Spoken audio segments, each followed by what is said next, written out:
अस्सलाम वालेकुम viewers, I am Mohammad Ibrahim on a platform of dimensional physics. Students, आज हम डिस्कस करेंगे सॉलिड स्टेट फिजिक्स। टॉपिक है जी ब्रिलियन जोन। तो स्टूडेंट टॉपिक का स्टार्ट करते हैं जी। स्टूडेंट, हम ब्रिलियन जोन को पढ़ते क्यों हैं? देखें, किसी भी मेटल को जब हमने उसकी टाइप को आइडेंटिफाई करना होता है तो हम ब्रिलियन जोन को क्या करते हैं जी, यूज़ करते हैं। To identify the type of metal वो यूज़ ब्रिलियन जोन। अब स्टूडेंट, ब्रिलियन जोन होता क्या है? It is defined as the Wigner Seitz primitive cell in reciprocal lattice. अब स्टूडेंट, हमने रियल लैटिस में एक टर्म पढ़ी थी, Wigner Seitz primitive cell. Minimum volume unit cell को हम क्या कहते थे जी? Wigner Seitz primitive cell. तो अगर इसको रेसिप्रोकल लैटिस और स्पेस में ड्रा करें तो तब हम इसे कहते हैं brilliant zone.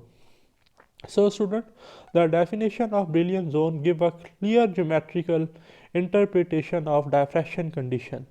Student, diffraction condition जो हमारे पास है in term of reciprocal lattice vector वो होती है जी स्क्र प्लस टू के dot G is equal to zero. So if we replace G by minus G then the diffraction condition takes the form. देखिए, G को minus जी से replace करेंगे तो g square को तो कोई इफेक्ट ही नहीं होगा, लेकिन जब यहाँ डॉट प्रोडक्ट में माइनस यूज़ करेंगे तो ये टर्म माइनस हो जाएगी, इधर जाकर ये पॉजिटिव हो जाएगी। तो हमने देखा रीअरेंज करके लिख लिया टू के dot G is equal to G square. So this substitution does not change the meaning of diffraction condition, because if g is the vector in reciprocal lattice then minus g is also a vector in reciprocal lattice. So student, इस ये जो equation one है इसको both side जी हम divide से करेंगे four.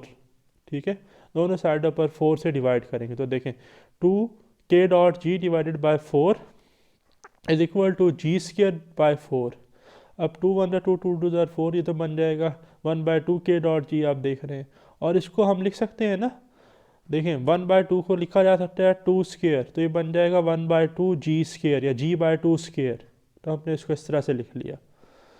Consider a lattice as shown, let O is the origin. ठीक है जी, ये जो लैटिस आपको नज़र आ रहा है ओ इसका क्या ओरिजन। फिर वो कहता है take any two point C and D. दो पॉइंट्स लें, लेट से जी एक पॉइंट ये सी है, एक पॉइंट ये डी है। ठीक है, join them with O, OC and OD represent the reciprocal lattice vector GC and GD। ठीक है, इस C को O से ज्वाइन कर दें, D को O से ज्वाइन कर दें, तो OC का जो रेसिप्रोकल लैटिस वेक्टर है वो GC है और जो OD का रेसिप्रोकल लैटिस वेक्टर है वो GD है।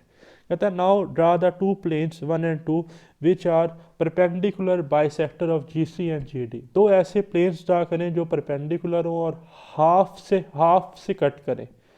ठीक है, ये जो लेंथ हमारे पास बन रही है जी सी और जी डी वैक्टर की, इनके हाफ से कट करें तो इन देखें बिल्कुल ये ओ सी है ना, तो ये जी सी का ये हाफ बनता है। तो यहाँ से एक हम परपेंडिकुलर बाइसेक्टर प्लेन ड्रा करेंगे जो परपेंडिकुलर 90 का एंगल बना रहा है और इसके हाफ से इसको कट कर रहा है।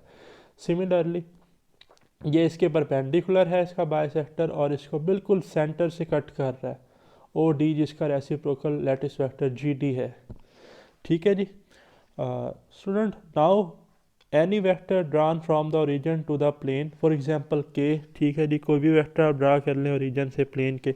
अब पहला जो प्लेन था वो हमारा था ओ सी पर जो हमने ड्रा किया था, तो यहाँ से जो वेव वेक्टर है लेट से जी वो है हमारा के वन, और ओ डी के लिए जो हमारा वेव वेक्टर है जो उस प्लेन को टच कर रहा है वो है के टू। सो ये हमारी कंडीशन थी ना डायफ्रैक्शन की। तो देखें, K drawn from the origin to plane one will satisfy the diffraction condition.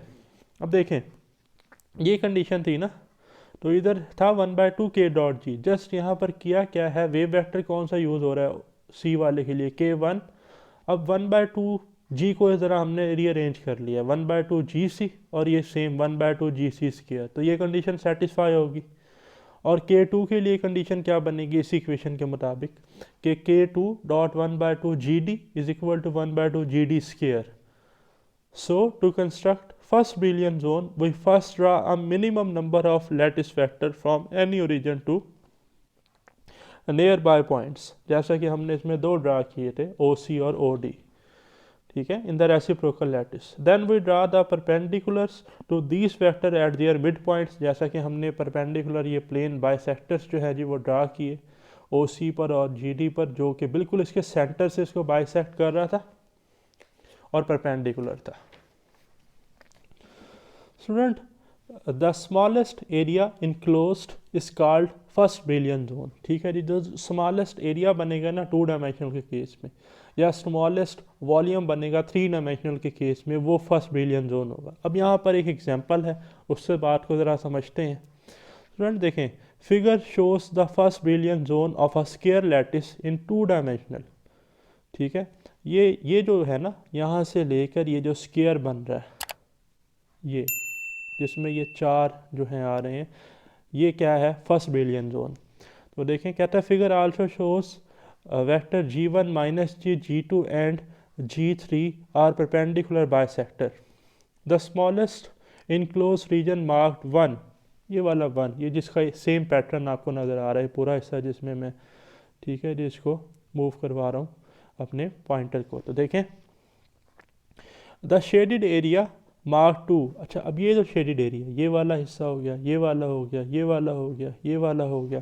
तो इसमें देखें, वो कहता है the shaded area mark 2 composed of 4 separate halves in the brilliant zone. Similarly the shaded area, अब ये वाला शेडिड एरिया, ये वाला, ये देख रहे हैं आप, ये शेडिड एरिया है, ठीक है, shows the third Brillouin zone. अब स्टूडेंट मज़े की बात है, पेपर में MCQ आता है, the boundary of first Brillouin zone extended from -π/a to +π/a। देखें ना, ये था ना फर्स्ट ब्रिलियन जोन, ये स्क्वायर 2D, तो ये -π/a से कितनी होगी, π/a तक, ये याद रखिएगा, MCQ आ जाता है जी। In all direction where the boundary of second zone extended from, यहाँ तक होगी अब इसकी बाउंड्री, तो ये -π/a था, तो ये होगा -2π/a, तो ये होगा +2π/a, तो इसकी होगी -2π/a टू +2π/a। ठीक है जी, these boundaries are called as zone boundaries. The area of second Brillouin zone is an additional area excluding the area of first Brillouin zone. ठीक हो गया जी।